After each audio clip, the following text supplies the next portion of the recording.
Thank you for staying with us. The news at 6 begins with the United States mission in Nigeria denouncing the killing of Reverend Father Sylvester Okechukwu, a Catholic priest based in Kaduna, calling it a brutal and senseless act. VP News understands that Okechukwu was reportedly abducted from his residence by suspected bandits on Tuesday night, and his lifeless body was discovered the following day. He had been serving at St. Mary's Catholic Church in Tachiri, located in the Kaura local government area of Kaduna State. 2 days after his death, the U.S. mission urged the Nigerian government to bring those responsible to justice. Expressing condolences, the American mission extended sympathies to the family, congregation, and community of Father Okechukwu, who have suffered an immeasurable loss. Meanwhile, the First Lady of Nigeria, Senator Tinubu, has shared her unwavering belief that the country is making strides towards full recovery, assuring citizens that brighter days lie ahead. This was made during an iftar gathering at the State House in Abuja. Senator Tinubu emphasized the government's determination to tackle national challenges and enhance the welfare of Nigerians. In a statement released by her media aide, Busola Kukoyi, the First Lady acknowledged that while the path to recovery requires patience, significant progress is already underway. The event, which brought together distinguished women from across the nation, including former First Lady Dame Patience Jonathan, the Vice President's wife, wives of state governors, female ministers, and wives of service chiefs, focused on the theme of compassion and mercy in human relationships. Head of the Islamic Studies Department at the University of Ilorin, Professor Azizat Adebayo, delivered the iftar lecture, highlighting the importance of compassion and mercy in fostering strong human connections. She noted that Ramadan serves as a time for introspection, encouraging people to extend kindness beyond religious or social divides. In a very recent development, a chieftain of the People's Democratic Party, Akpabio, has said the issue with Nigeria's electoral system is the Independent National Electoral Commission. Pierce said Peter Obi of the Labour Party, Atiku Abubakar of the People's Democratic Party, and Bola Tinubu of the All Progressives Congress did not win the 2023 general election. In an interview very recently, the PDP chieftain claimed that INEC made President Tinubu and Senate President Akpabio president and senator, respectively. Pierce added that the appointment of the INEC chairman should not be done by the president. He argued that unless the appointment method is changed, the country may not experience a credible election. According to him, he said, and I quote, "I understand that in this country, people like Bola Ahmed Tinubu, you have to be rough and tough and be ready to fight them each other way. Nobody won that 2023 presidential election. Nobody. Atiku got 12 states, Obi got 12 states, Tinubu got 12 states. 31% of the vote came in and INEC announced. INEC is the issue. What the House of Representatives was saying was that we have to do this, do that in our election. True. The key thing for us is to have credible elections, refine INEC. INEC is the one that made Akpabio the senator. Akpabio is not qualified to be a senator because Akpabio did not run for Senate." Well, International Women's Day is very close. It's observed every March 8th. It adopts this year's campaign theme, Accelerate Action, which emphasizes the urgency of advancing gender equality. According to the World Economic Forum, at the current pace, achieving full gender parity may take until 2058, approximately 5 generations from now. International Women's Day is celebrated globally on the 8th of March to honor women's achievements and advocate for gender equality. Is Nigeria ready to accelerate action for women? With sexual abuse, domestic abuse, harassment, all forms of intimidation on women, is Nigeria yet ready to be all-encompassing, accept women as integral part of their lives?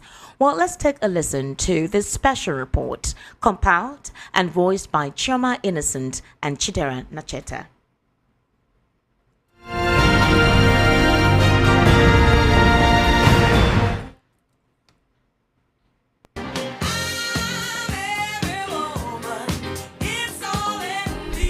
International Women's Day is commemorated on the 8th of March every year. It is a day set aside to celebrate all women in the world who have contributed their quota to making the world a better place. From the mothers who nurture generations to the leaders shaping the future. From the innovators breaking barriers to the voices demanding justice, women are the backbone of progress. The theme for this year, Accelerate Action, encourages us to speak up for all women who face oppression, misogyny, and other forms of discrimination, include innovating, leading, and breaking barriers. But progress does not happen by chance. It happens when we take action, and the time for that action is now. We must expand opportunities and demand better for women. We must build a world where every woman is safe, respected, and empowered. Change does not wait, and neither should we. It is time to speak up, step in, and support all things women.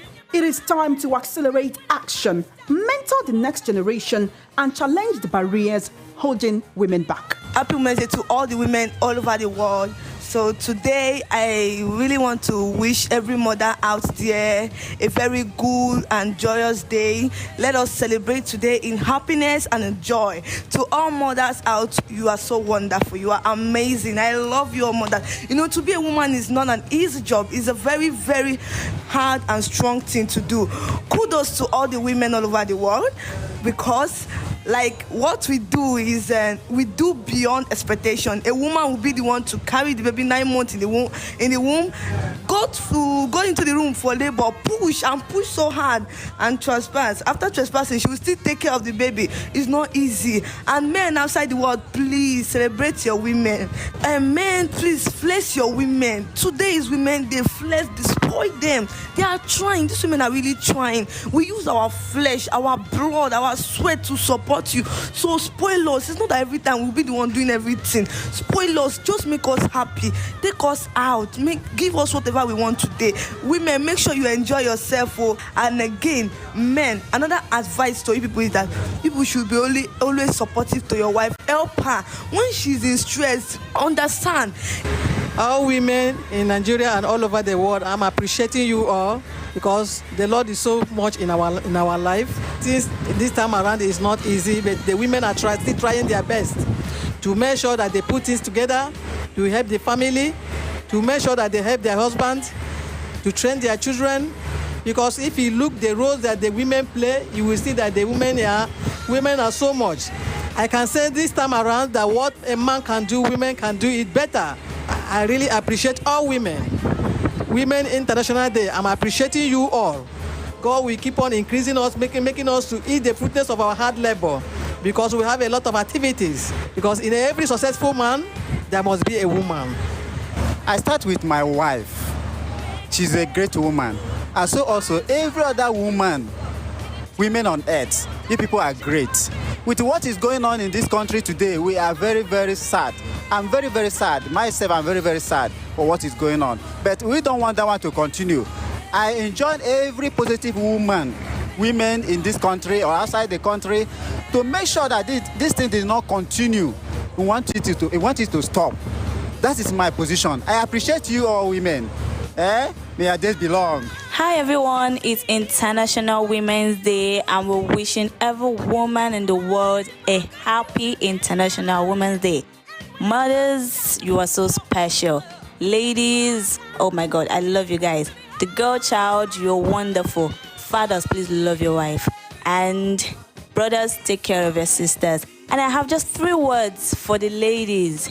Love yourself, know who you are, and do not degrade yourself. You're very special. Happy International Women's Day to you all. Every action, big or small, pushes us forward towards a world where women can be seen, heard, respected, and valued. Today, we celebrate the strength, resilience, and achievement of women across the world. Every girl deserves an education. Every woman deserves equal opportunity. And every voice deserves to be heard. This year, we stand together, forging a path where no woman is left behind. We honor those who came before us. We uplift those beside us. And we empower those who will come after us. To every woman, your dreams are valid. Your strength is undeniable. And your impact is unstoppable. Happy International Women's Day. Let us continue to inspire, support, and create a world where women rise together. Happy International Women's Day!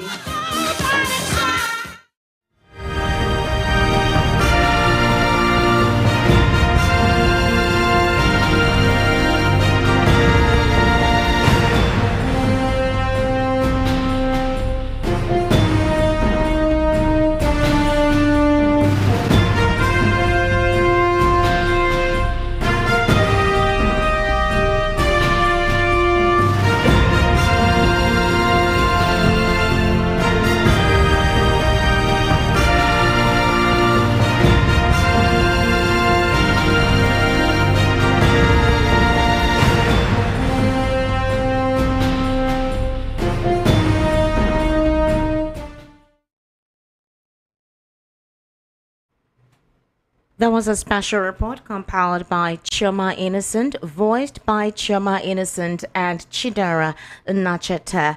Obviously, the theme calls for swift, decisive measures to address systemic barriers and biases affecting women in various spheres. It encourages individuals, communities, and organizations to implement effective strategies and amplify efforts that promote women's advancement. By supporting initiatives that empower women and challenge discrimination, we can collectively accelerate the journey towards a more equitable world. Happy International Women's Day.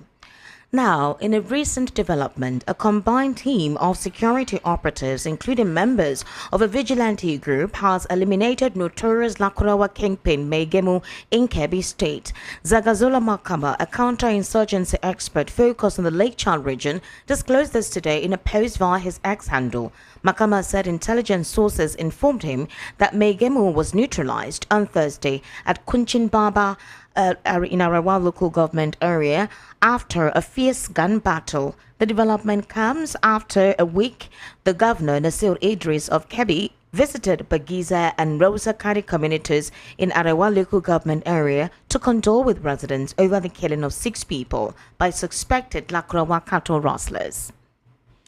Now, still in the world news at 6, in a very recent development, the federal government has broken its silence. The government reacted to the controversy surrounding the suspension of Senator Natasha Akpabio, saying it is working to mediate peace between the parties involved. The development comes just a day after the Senate suspended Akpabio for 6 months following her petition alleging sexual harassment by Senate President Godswill Akpabio. The Minister of Women Affairs, Iman Suleiman Ibrahim, disclosed this today while speaking with journalists at the Presidential Villa, Abuja. She stated that the government is engaging with the leadership of the National Assembly to ensure a fair resolution. You'll recall that in February, Natasha had a disagreement with the Senate leadership over the change of sitting arrangement. However, she later went on live television alleging sexual harassment by Akpabio and denial of her rights. A lawsuit demanding damages for the alleged actions was instituted by the senator. Meanwhile, Senate President Godswill Akpabio has spoken about his past relationship with Senator Natasha Akpabio amid their ongoing disagreement. He said he had considered her husband a close friend and was even present at their wedding in 2022. Let's take a listen to him.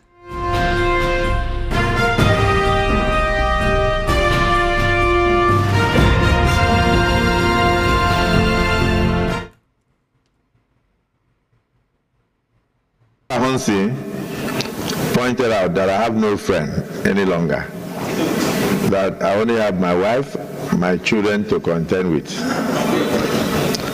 Because even the senator we are discussing is the wife of my very close friend and brother. So I thought. On the day of our marriage, I slept in Kogi, in her house, 2021 or 22.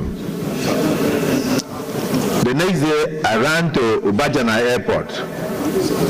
I missed my flight because the plane could not land since there had no light. So I ended up sleeping at Dangote Cement Factory. Yes, sir. There's no point. With 9 people. So I spent 3 days. Please give me a chance to say something. Even when Senator Webwe attempted to say that he was present in the same car. The social media said he was lying. But you see, we have been taken to the floor. We have been dragged to the floor. I have a responsibility. If you look at the rules of the Senate, I don't only interpret the rule, but the rule, which is an extension of the Nigerian Constitution, gives me the power under Section 20, subsection I and H, no, H and I, that the Senate President shall be responsible for the observance of the rules of debates. He shall give rulings on points of order or of constitution raised during debates. Above all, he is the only person to interpret the rules, these rules that have been made. That's why I'm sitting here. I'm in the best position to interpret the rules of the Senate because I have the constitutional power enshrined in these outstanding orders. I don't want you to be bothered by sponsored and generated blackmail, but let us see how we can come back together, make peace, and work together. It's for a while. We have in this 10 Senate barely less than 2 years to go. And we'll go our different ways. No matter what we came in here with, whether we are poor, whether we are rich, we should respect one another. So, Senator Karibi, on behalf of the 10th Senate, I must apologize to your wife and your mother particularly for the abuses one of us rained on her. Totally unmerited. I only made a joke when I said, was she in the Senate? I know she wasn't here when those abuses were being rained on her. We should respect one another. Senator. And that was the Senate President Godswill Akpabio having to speak on the past and close relationship he had with Natasha Akpoti, specifically the husband. You're currently listening to the World News at 6 right here in Voice of the People, 90.3 FM. We'll head on to a news analysis segment. I'll be joined via the telephone with Mr. Elvis Elimehele. Mr. Elvis Elimehele is a political, national, and social affairs commentator. He'll be giving us his insight into some of the questions that'll be posed at him. Do kindly stay with us.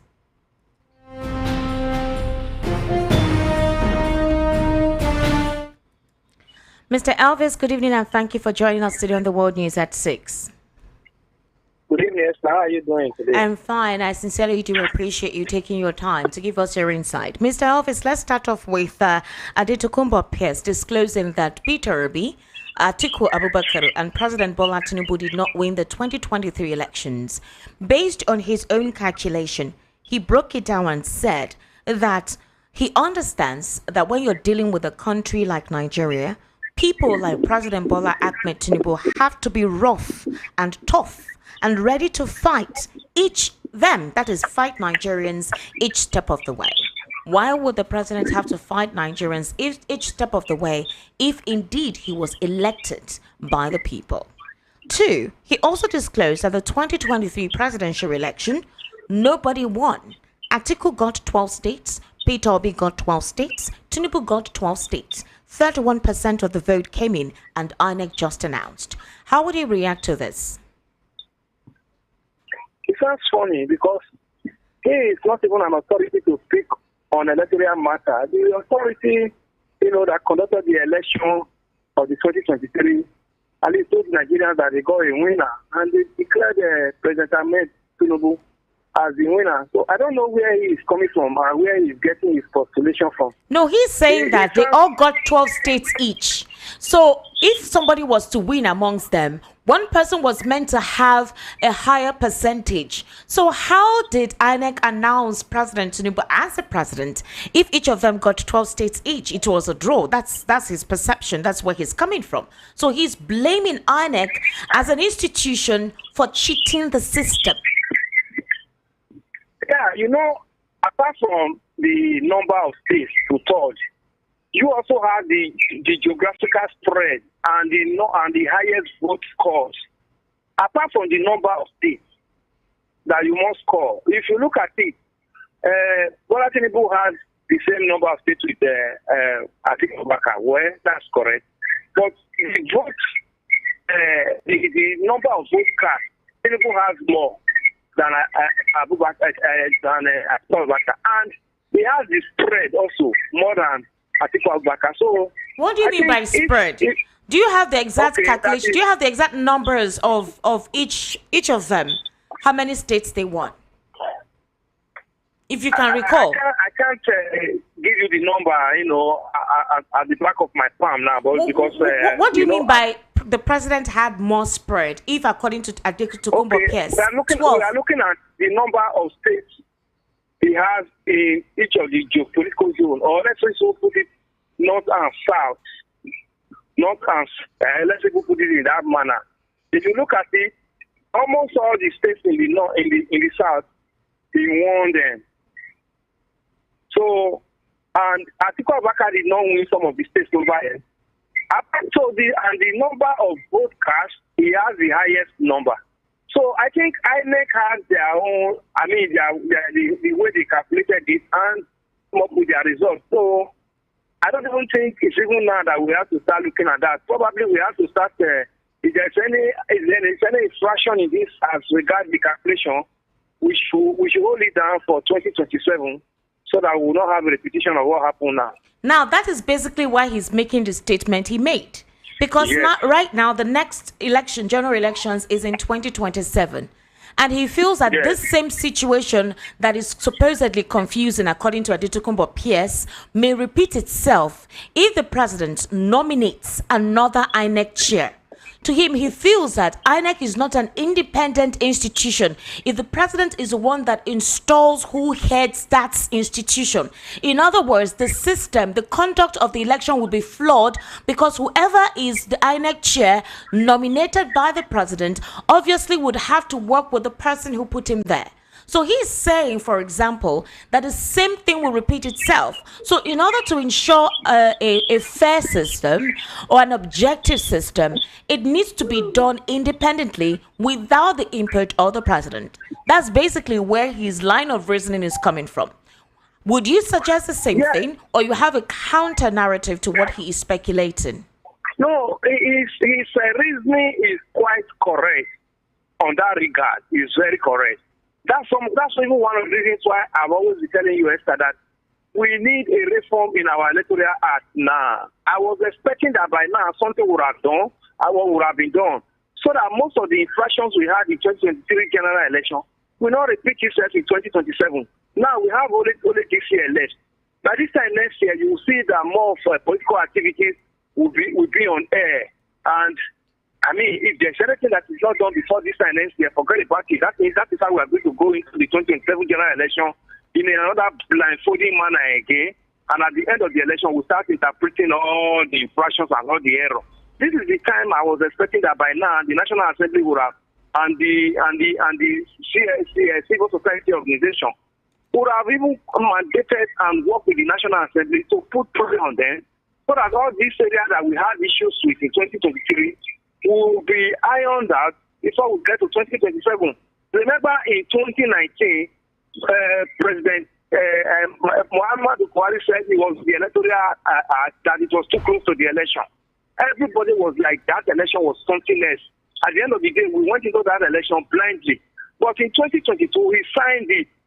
Though most of the things he signed, the interpretation were not so much known to us until we went to the tribunal again in this 2023 general election and went to Supreme Court. So we have no more now about how we are operating. So we ought to have also picked those holes now, those lapses and those errors in this one and go further and do more further amendment of the Electoral Act so that we can have a brand new one again, at least a little bit free of ambiguity as we are moving into 2023 general election. But now everybody has just gone to oblivion after the 2023 general election. Nobody is talking of amending the Electoral Act. So if we go with this into 2027, all this one that we are seeing now, which Election-Pearce has come to tell Nigeria now, we're going to see more of this again in 2027 after the election. Mr. Elvis Ali Mehele, let's talk about the reality, or that is what Nigerians are facing in the country. There seems to be more breakdown of law and order. For example, you know that the Navy invaded Ikeja Electric. I think that was yesterday, possibly because they cut off their power supply. They've been owing Ikeja Electric for a long time. Ikeja Electric alleged that they wanted to put in the new metering system, that is a prepaid, but they refused it. And now they estimated they were not paying. When they disconnected them, they came to their offices, took over their premises, destroyed their connectivity, their properties, put their director in the boot of their vehicle. It was quite disappointing. Now, we saw the ruckus that took place at the Lagos State House of Assembly. With all the financial infractions, embezzlement, and all whatnot, no case was decided at the court. And Obasa was reinstalled as the Speaker of the House. You also have pockets of other issues and the recent development in the National Assembly with Natasha Akpoti and Senate President Godswill Akpabio. When you have issues like this, it makes everyone afraid as to what exactly is going on with breakdown of law and order, criminality on the rise, hunger in the economy, and a lot of other issues. Do you think all of this is emanating because of the administration? Do you think all of this is emanating because of external factors? Or do you think Nigerians just naturally are not comfortable with the current realities of things? How would you react to this? Most of these things that are happening was up and doing. The judiciary was actually strong interpreting the law and punishing the law offender. Most of these shenanigans and this non-equity we are seeing won't have been like this in this nation. But at the end of the day, you discover that even when somebody has so much crime against him, he gets to the court to grant him a bail. After granting him bail, you will not hear about that case again. In another 3, 4, 5, 6, 7 years, the person will be walking the streets freely. Those are some of the things you are seeing here. That Air Force matter with Ikeja Electric was a very shameful matter. You are owing Ikeja Electric is a private organization as it is. They've been privatized. You are owing them $4 billion, and you have not paid. You that is even still owing, you are still the one that still went and still picking. Destroying the properties of your creditor. I don't know how things work in this nation. At the end of the day, you know that matter they said, okay, they met, and now they set up committee. The commandant of the Air Force base here has said, oh, those people that are involved are going to be punished. Extra, you will not hear anything outside that again. That is going to be the end. These are some of the things we are talking about. We have just seen Natasha Akpoti now. She's still in the news because it's like a Harmattan breeze now. After a while now, he has been given 6 months. Even if she goes to court now, the court will have a way to interpret it and say that matter happened within the hallowed chambers of the National Assembly and it's another arm of government and they cannot win or whatever. At the end of the day, the matter will go in that manner. We are still struggling with the one of Rivers State now. The Rivers State, the whole state now has no allocation now, financial allocation from the federal account. Do you know what that means? So that one is still hanging. You know, the people who are perpetrating this, at the end of the day, they will just go scot-free. If the judicial system is not entrenched to do their job as expected, more of this will happen. In the civilized nation, they don't tell you that you should not commit crime. If you like commit crime, one, you will be caught, and when you are caught, you are going to face the penalties clearly, irrespective of the position you occupy in that country. Whether you are a president or not, by the time you are caught, you violated the law, the punishment will be meted out on you as expected. But here in Nigeria, judicial system and judgment has become a transaction for the highest bidder. This is why you see most of these things fester in this part of the world, and it will continue, especially in Nigeria. Mr. Elvis Elimehele, let's look at insecurity that is on the rise. You've been on a couple of programs, I think from Monday. You heard some of the callers talk about the butchering and macheting of some young boys, specifically along Satellite Town in Festac. Now, this is happening in broad daylight. We have security. We're supposedly meant to have security. You also have invaders taking over people's farmlands and villages, specifically bandits or Fulani headsmen, as they are, popularly called. And this has continued to ravage so many homes. A lot of persons have been displaced due to the nefarious activities of these individuals. In fact, a Catholic priest was killed in Kaduna State, abducted from his home and killed. No ransom was asked for, nothing. The United States mission had to condemn it totally. They say it was brutal and senseless to have killed him. Christians facing persecution in the hands of these bandits or Fulani headers. Now, though one would have expected that the security would have been beefed up to ensure that this is curtailed, the Chief of Defense Staff had assured Nigerians that they have the infrastructure, the capacity, and the intelligence to deal with this. Why is this still continuing? What is the problem with all the funds allocated to them? I think he has more questions to answer for Nigerians. Because if you tell us that you have the capacity and you have the equipment to combat the crime and criminality that invaded this nation, one is to do better. Look at the one that happened in Edo State about a week ago. The whole community was sacked and almost about 20 people were killed of their Southeast. I saw our governor there yesterday, and what is he going to say? He's only saying that they are going to set up inquiry and they are going to make sure that the police post is brought to that area. How, even if you bring in a police post and they are not properly manned and the equipments are not there, most of these invaders have sophisticated weapons than the Nigerian Armed Forces. Remember when the vice president was the governor of Borno State? That was the time he went to Aso Rock to go and brief the former president Muhammadu Buhari on the security situation of Borno State. That day when he came out of that briefing with the governor and with the president, the pressmen accosted him for a chat. He told them that what he observed was that the terrorists, the militants, the Boko Haram are holding more sophisticated equipment more than the Nigerian Armed Forces. And at the end of the day, Mr. Elvis, how are these bandits, terrorists having more sophisticated weapons? How? Where is it coming from? Nobody is monitoring the airways, the seaports, whatever boundaries and borders. I'm still coming to that. That's what he said that time. It's not far from what the parliamentarian from the United States Parliament has just told Nigerians now that most of these arms and ammunition are coming from the civilized world. They are being sponsored by some of these NGOs, and USAID has been fingered. So if you now see that what the vice president said at that time he was the governor, you cannot see that he was not far from the truth, because he saw the firepower of the Boko Haram as against the Nigerian Armed Forces. And if you see that kind of sophisticated weapon, most of the Nigerian government does not even have it. Remember, throughout Jonathan's regime, the America did not sell a weapon to Nigeria. And Nigeria had to running around to get weapon platform to equip the Nigerian Armed Forces. That time, when Buhari just came in, the effect was still on Nigerian Armed Forces.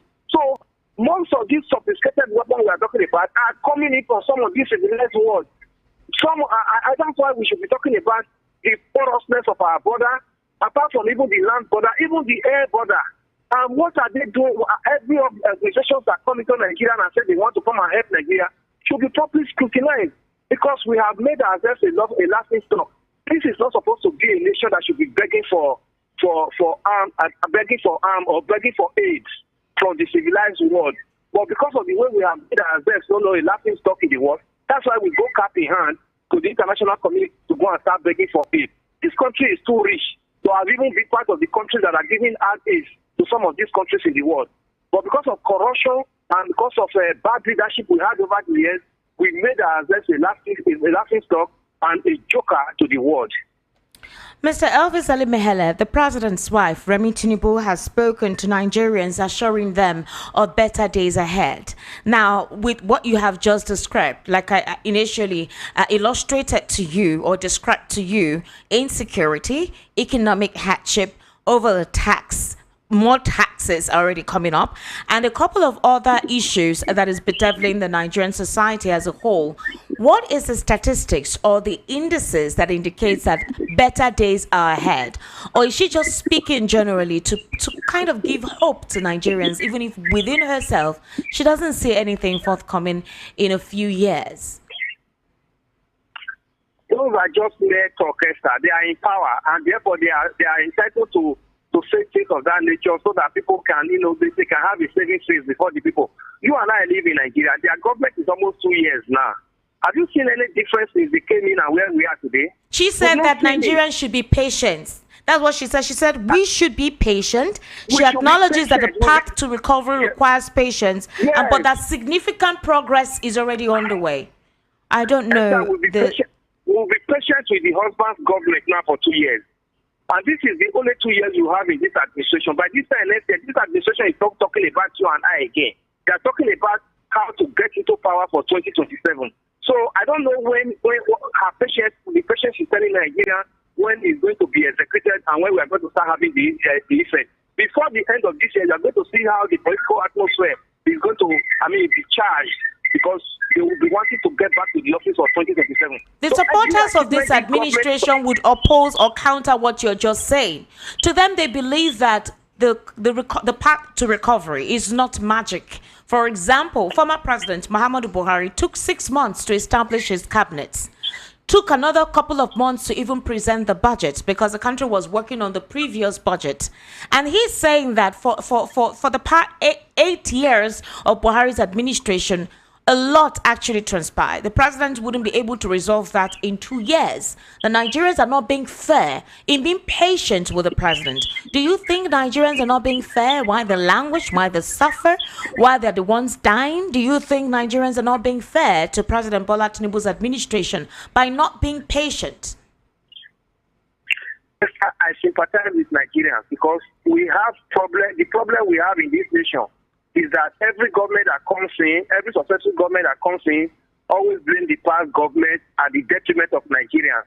Remember Buhari for 8 years, continued to blame 16 years of PDP. And now, Tinubu has taken over from Buhari, is blaming the 8 years of Buhari administration. Let's even remind Tinubu's government that Buhari's administration is his own administration is a continuation of Buhari's administration of APC manifestos or APC governance in this nation. Unfortunately, when they are talking, they will be detaching themselves as if they are not from the same political party. Today, we are now seeing what Tinubu's government is telling Nigerians now is that the 8 years of Buhari's administration, Nigeria went down so much.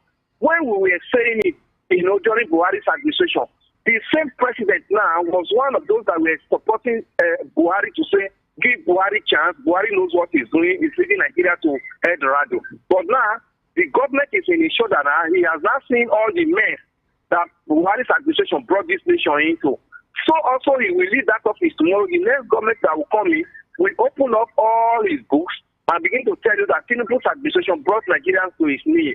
Why is it that every successive government that comes in blame themselves at the detriment of Nigerians? That is the big question Nigerians should be. So that's why I said I sympathize with Nigerians. Unfortunately, this is where we have found ourselves. This same administration now that they are blaming Buhari's administration, it was Tinubu that brought Buhari, it was Tinubu that entrenched Buhari on Nigeria, and Tinubu that made Buhari to become president of Nigeria on 2 successive tenures.